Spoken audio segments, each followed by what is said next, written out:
Amishi, back again here at Non-Academic. So welcome to today's video where I'm going to be evaluating the valuation system. So first things first, what is the valuation system? What's the definition of it? Well, the valuation system is basically a system that places a price value over a value. And you might ask, well, who decides this so-called price value? Well, it's actually done by economists through a mathematical, maybe scientific equation or formula. It all depends. So let me give you an example. Let's talk about Louis Vuitton jeans. So they have a high value, maybe because it's of its durability, maybe because it's what it's made out of, perhaps it's because it has the brand logo on it, maybe it's because these are the jeans that are in fashion right now. I don't know, but since the value is high, so is the price value. Same thing vice versa. If it has a low price, you can assume that if it has a low value, you can assume that it also has a low price value. And you know me by now, I don't really like to talk on the bad side of lots of different topics, and I focus on their great qualities. But this is the exception. I firmly believe that our valuation system is messed up. Now you might be like, well, why do you think so, Amishi? Let me give you a couple examples. Data.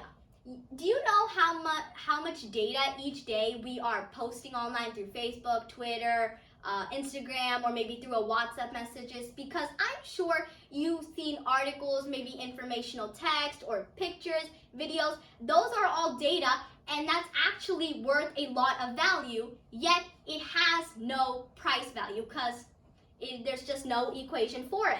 And yes, I know, due to some recent heated discussions, they were talking about placing a price value on data in the possible future. So you might be like, oh, see, Amishi, if they're saying they are going to do it, they probably will. So is that really a problem? Well, it might not be, but there are so many other different types of problems. Let me give you a couple more examples. Let's talk about your parents, for instance, your mom, your dad. They go to work. They create lots of value over there, and that's why it turns into a price value. That's why they get paid. But as soon as they come home and they're cleaning the house, they're cooking, they're paying the bills, doing all sorts of household chores, it still has a lot of value because it creates a lot of value for the people living in that household, yet there's no price value over it and it goes unnoticed. How about another example? Let's talk about antibiotics. In some parts of the world, antibiotics are really expensive, and yes, I know this, and in other parts of the world, they can be dirt cheap. But the crazy part is that antibiotics, they have value and they also have a price value. But as soon as it passes its expiration date, they still have value, but that price value goes down to zero.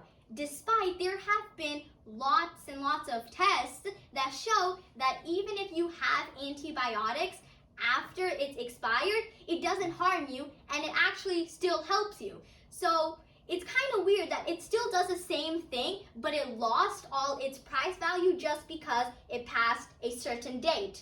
Crazy, isn't it? How about we talk about some trees? Trees. The live tree isn't really worth anything in terms of price value. It has lots of value because it gives us oxygen, and we need oxygen to survive. But there's no price value on it because a living tree is just worth nothing. But as soon as you cut that thing down, there's going to be people being like, oh, I'm buying this tree because I need the wood. It's weird that how a dead tree is worth more than a living tree. And same thing with animals. A live whale means nothing. Despite it being able to hold a decent amount of tons of carbon dioxide on its body, it can hold a lot, trust me. Yet a living whale means nothing to us in our price value. It has value, just not price value. But as soon as that's dead, suddenly people are paying millions, billions of dollars just to buy that dead whale. Same thing with elephants.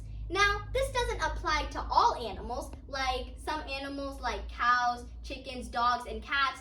they all have a price value, and I'm not too sure on the reasoning behind this. I'm guessing it's because they're domesticated and cows can give you milk, dogs people own, and all this sort of thing. But this is one of my favorite ones. You ready to hear this?